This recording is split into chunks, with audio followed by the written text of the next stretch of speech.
Teen Tech Vlog. I'm here again with Bobby. Just finished a video about Destiny 2 and Destiny.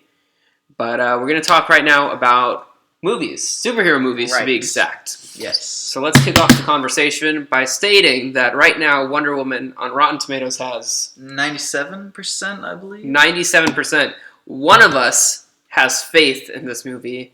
The other one does not believe in DC live-action movies at the moment. Yeah. So let's battle this out. Okay. First, gonna start off by saying, when it comes to Marvel and DC, I'm more of a DC fan. Okay. However, Marvel definitely does know how to make a live-action film. They've proven that time and time and again. Except with The Incredible Hulk, which is something we don't talk about. We don't talk about The Incredible Hulk. We don't talk about any of the Sony or Fox movies. We don't talk about the first two Thor movies. Which still made money. Yeah. Second one, probably a little more than the first, if I was to give my opinion about that. But then we've got stuff like Guardians of the Galaxy, which was like fucking amazing. All right, when it first came out. Do you want to first talk about Marvel movies, or do you want to first talk about DC movies? I'm down to just let the conversation like flow wherever it takes us. All right, let's do it. Right, so Wonder Woman. Okay. Just found out 97%. Still don't have much faith in it. Rotten Tomatoes. As opposed to the last 3 DC which films. Also got high ratings, according to critics from Rotten Tomatoes, and then fell super fast. Did they? They did. Well, I know for certain that right now it's like in the 20s for Batman v Superman and Suicide Squad. Suicide Squad, which you're still behind that it's a great movie, right? I don't know about great, but I definitely believe it's a better film than Batman v Superman, and I don't think it deserves to be lower than Batman v Superman. On the rating, which is where it is. I think it's like 20 or 23 for Suicide Squad and like 25 for I think that's what it looked like. I'm not certain where Man of Steel lies on the spectrum. It's like they're getting worse and worse and worse in terms of ratings, but also I don't know.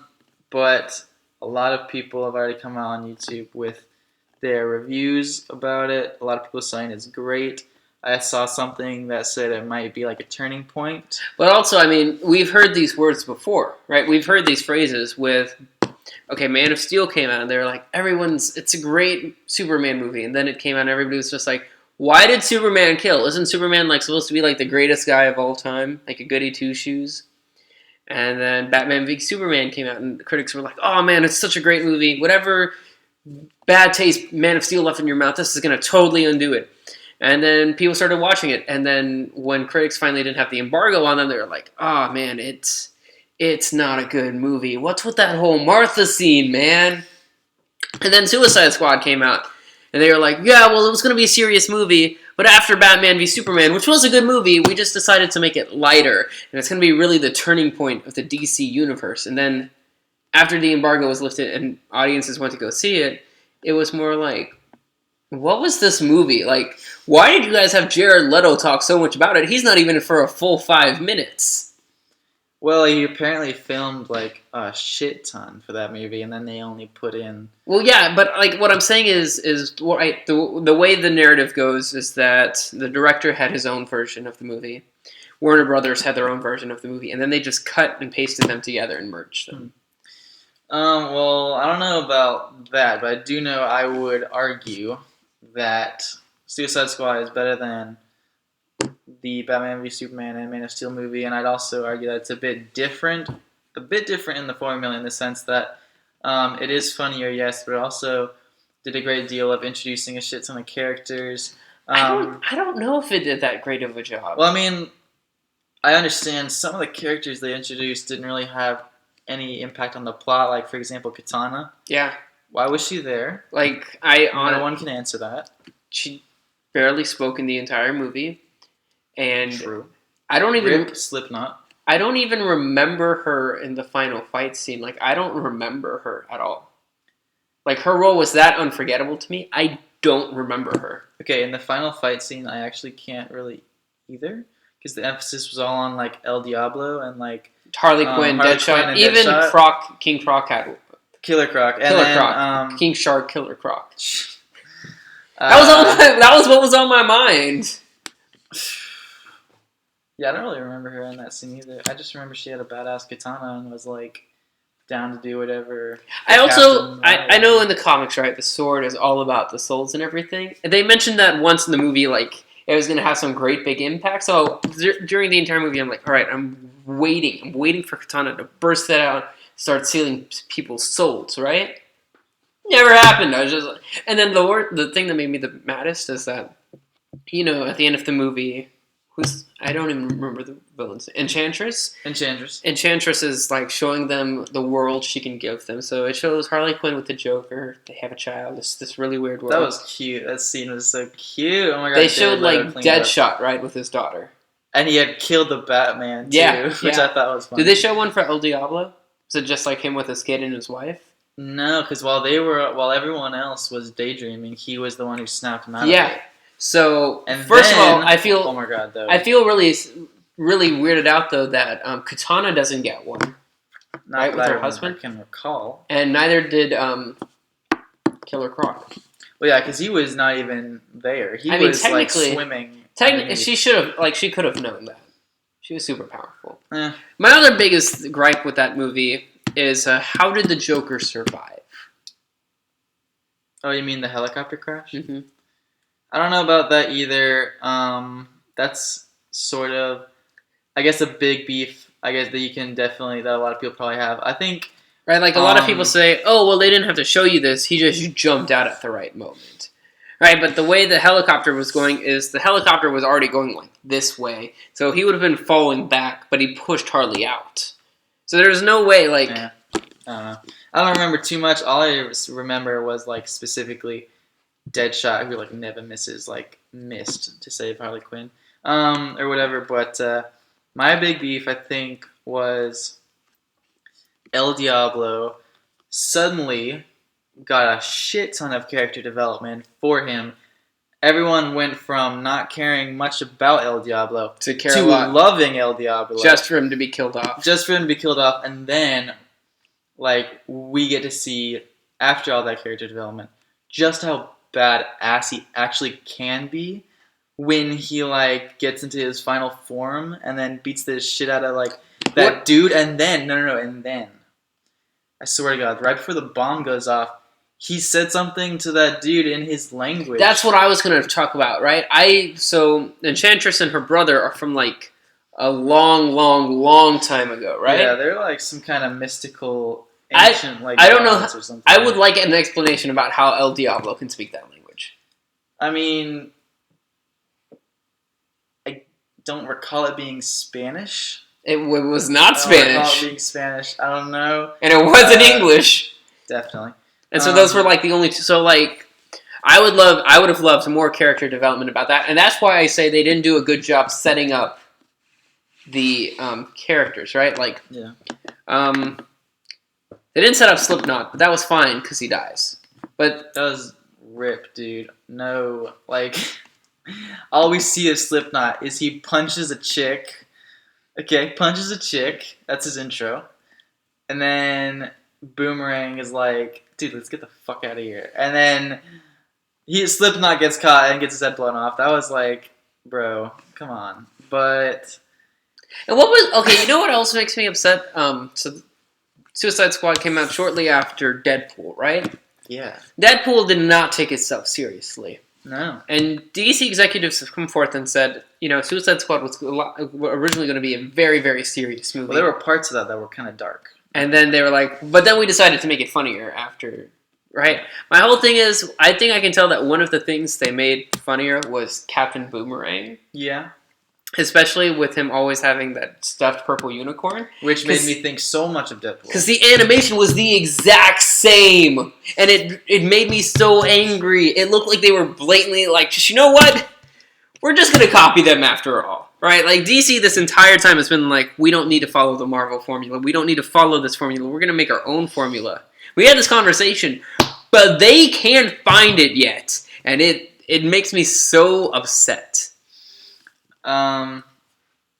Yeah, I don't really have any beef with the unicorn. But did you hear? Actually, I don't think you probably have about what Tom Holland said in like an interview to someone about his role of Spider-Man. I did not. He was talking about Spider-Man. I would hope so. And- In his interview about Spider-Man, he was talking about Spider-Man. And about how the character is like Peter Parker is Spider-Man from when he's like in high school, so from when he's like 15ish, up until like he's 35. And he was talking about how he would be down to portray Peter Parker / Spider-Man for a very long period of time, and that there is a very well-known, very simple sort of Marvel movie. I want to say, like, not like niche, but like he basically wants to. What he could do is what he's saying is do the whole 3 solo films kind of thing for Spider-Man, and he could be like, because we haven't seen too much of Spider-Man when he's in high school. Sophomore year is Homecoming. Then he could do one like Spider-Man 2, which would be like junior year, and then senior year Spider-Man 3 or whatever.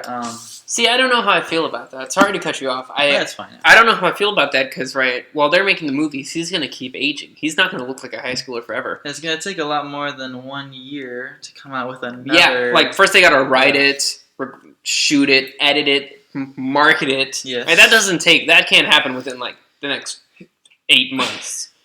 So a better, in my opinion, would be like, instead of doing it that way, is to have this movie be, sure, freshman, sophomore, maybe even junior year. Next one be end of senior year, maybe starting college and everything, grappling with his life changing so much. Right? Because that's like a big switch. Yeah. Which I'm going through. And then also have like a more intense villain come out of the woodwork. Probably one we haven't seen, I guess. And then the last one focused more with him finishing up, I guess, college, right? Moving on to the real world, and he gets a job at, let's say, Oscorp Industries. And then he finds out he starts fighting this guy called the Green Goblin. Or something, something like that. We definitely haven't seen... I know that there was a big...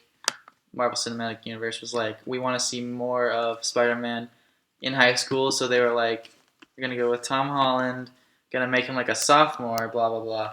But I don't think I'd like to see an entire 3 years solo of high films of Spider-Man in which he's solely in high school, like... Yeah, I mean, I get that. I think it'd be really cool, though, to show how Spider-Man's transition. The only thing, though, is you also have to keep in mind, well, that might mess with the timeline of the entire greater MCU. Possibly, I don't know, but... what I really want timelines. to see is Carnage and Toxin in the MCU. I was thinking... But yeah, no, we gotta talk about with this whole entire Sony thing where they're still gonna make spin-offs of the villains. People... That's like they saw Gotham and was like, man, that's a great idea. Let's do the movie version of that. People are starting to call the whole Marvel Sony relationship as Venomverse. And so what I kind of wanted was, what I wanted for them to do was, with Tom Holland in the MCU, have like maybe like second solo film be like him against Venom, and then towards like the end of the Venom movie make him like, or like in an end credit scene show him like creating the spawn that is like Carnage, and then because Carnage is like such a greater threat. Carnage has been known to be such a threat that Spider-Man has to team up with Venom to take him on, that Carnage could be the villain of an entire Avengers film. That could really set that up. And it could be like, start like from Spider-Man and then through Spider-Man could lead to like an entire Avengers film. Obviously, this would have to take place after Infinity War, and Carnage isn't that large of a villain that it would end up like splitting the Avengers film. Yeah, so this wouldn't be like the end of whatever the next phase of Marvel will be. This will be more so like an Ultron kind of villain, but with more already character development, so you understand his motives. Yeah, like, and the real question is, what is gonna be in the MCU after Thanos? Because a lot of people are going to be dead. Like, remember, there are 67 people going into this. There can't be 67 people walking out. Well, who should we expect to die? Because I know they're also introducing characters such as Captain Marvel. You know what? I would say we can expect to see Cap die. I think Cap Damn. You know what? I don't have no hatred to, like, Chris Evans or anything, but I hate Captain America. Are we about to, like, list a bunch of list of people that we're okay with dying? Okay, you know who I'm okay with dying, or killing off, I suppose, is the Winter Soldier. No, because he or the Falcon can be the next Cap America. Yeah. Okay. Bucky or whatever the dude. Falcon. Yeah, the Falcon. I'm okay with Hawkeye dying, actually. No, he's got a family. He's got children. Ooh. That would give them incentive to join back together again. Think about it. At the end of the first Avengers Infinity War movie, Hawkeye dies. And that's when At the end of the... What? The first part of it. So remember, Infinity Wars got split up into 2 movies, right?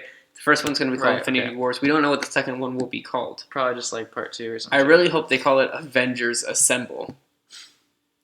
But I'm talking about, like, at the end of the first part of it, Hawkeye dies. And that's when they all come together and are like, we gotta kill this guy. Kind of like how at the end of Age of Ultron, Pietro died. Yeah, but except, like, no one cared about him. He didn't really have too much character development, but I guess everyone kind of liked him after, like, he sacrificed himself. I don't see why he couldn't have just moved the bullets out of the way. I don't know. But you know what? Actually, that reminds me. So I have another friend, and he was saying bullets are faster than humans. And I said, not the Flash. And he said, okay, right, not the Flash. And I said, not Superman. And he's like, you're right, not Superman. And I said, not Quicksilver. Oh, wait, that's one was wrong. Well, FX Quicksilver. Not him, I guess. But we don't know that for sure yet. What are you talking about? Where is he then in the regular universe? The Flash form? No, I'm talking about in the FX. Yeah, in the FX one, where is he in the Flash like form? X-Men? Yes. He's like moved bullets and shit. That's all. No, but I'm talking about, right, like, something has to happen to him because he's not in any of the other X-Men movies. Well, see what I'm saying? Like, but those are all the ones that take place in, like, the 70s and 80s. You know what? I realize I'm saying what happened to him. Legit not even about to waste time talking about FX Marvel movies, okay? Unless you want to talk about, like, fucking Logan or something. Or Deadpool. Wait. I have something that We need to list the Marvel superheroes who we can expect. Well, I was going to tell you a theory I had about the DC Extended Universe to make it better. Okay, go ahead. So, I'm a big Batman fan. Me too. Right? Yeah. And I'm also a really big Batman Beyond fan. Okay. So I think this, and I was telling this, and of course you don't have to agree with me, but I was thinking this would have been slightly better than the way they've done it, is to start the entire universe off with a Batman Beyond movie. Bruce Wayne training Terry McGinnis. Okay? That is very interesting opinion, okay. Now, hear me out here. And then whoever's the big bad of that villain, I'd imagine it'd be someone like Darkseid or something. Right? Like, still have it be some big bad villain. And throughout this entire movie, you're hearing Bruce talk about all the greats, like Green Arrow, Aquaman, Cyborg, right? Like, he's talking, you're learning so much about it. And then at the end of the movie, somehow Bruce gets injured. Okay? And Terry has to go find the other members of the Justice League to stop the threat that's coming. And then each movie starts with Terry finding one of the old Justice League members, and then them flashing back to the first time they met Bruce Wayne as Batman, and how they both teamed up to stop some big bad villain, and then started talking up the Justice League. Right? So it would be like, so let's say Ben Affleck is still Batman, right? But like in the flashbacks? Yes. So every movie would have Ben Affleck working with like Henry Cavill or Jason Momoa or someone else. Whatever. Love Jason Momoa though. I love Khal Drogo. That's who he is in Game of Thrones. Okay. To like fight the big bad, and then at the end of it, it's always like, "Hey, what do you think about starting up this team?" And then at the end of it, it flashes forward to not only the old Justice League members coming back, but then you'll also have like Aqualad and Superboy and everything, and it'll be the new generation and the old generation fighting together. That sounds pretty good. I feel like one way in which you could expand on that theory, and granted, I'm not too big into like time travel. It wouldn't and stuff like necessarily that be in time travel. It would just be like a No, flashback but story. what I was about to say is that like with your theory, you could have Batman Beyond, which would probably end up looking kind of like the trailer for Blade Runner 2049. We get the. I haven't seen it. Okay. Anyways, Not a big Blade Runner guy.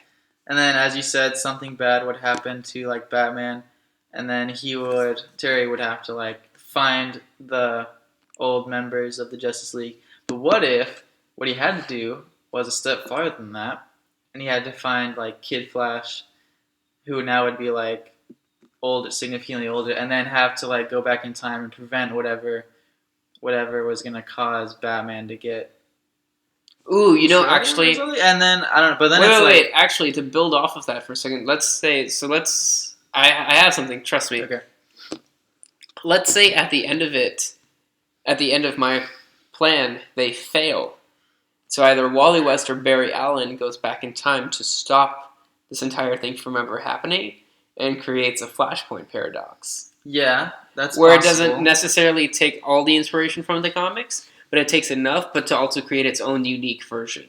Yeah, but like the only problem I have with this whole time travel thing is that like I wouldn't want what ended up happening with, and here we are mentioning again, the FX Marvel movies with Days of Future Past, and now it's like, okay, we have Patrick Stewart is now playing literally him, and then there's like younger versions of each character. Which is like 10 years younger than him, so how do you go from looking like that in 10 years to Patrick Stewart? But I think, FX is kind of... Well, think about it this way. Even in the X-Men comics, they do wacky things to change the timeline all the time. But this way, it would be more like this is creating like the next era of movies where every member of the Justice League kind of deals with the effects of the Flashpoint paradox before coming together to fix it, with the Flash movie being the last, where he goes back and fixes everything. But right, the next Batman movie wouldn't have Ben Affleck as Batman. It would have another guy playing like Batman's dad. And then it would have his mom as the Joker. But I would prefer it if like the first film in the DCEU was not like a time travel one, because they need to do some trial and error before they get all the way to like live action time travel, because that shit can be That's why like the first one would be the Batman Beyond, where it's not time travel, it's just each Justice League member telling like the legends of basically, because right at the end of the day, not only are they heroes, they're kind of like myths. Yeah, I can see that. What do you think about some of the casting for Justice League? I think that's going to have to be saved for another video, because we're running on 24 minutes currently. Okay. So that'll be in our next video, where we talk more about movies and superhero stuff. Thanks for watching. Like, subscribe, all that other good stuff. Shit, you know what? We barely even touched the surface of Venomverse. We did. Well, Sony Marvel. Now you got more stuff to look forward to. Catch us next time. We'll probably just record it right after this. But you had any closing remarks? Nope. All right then. All right. Thanks for watching.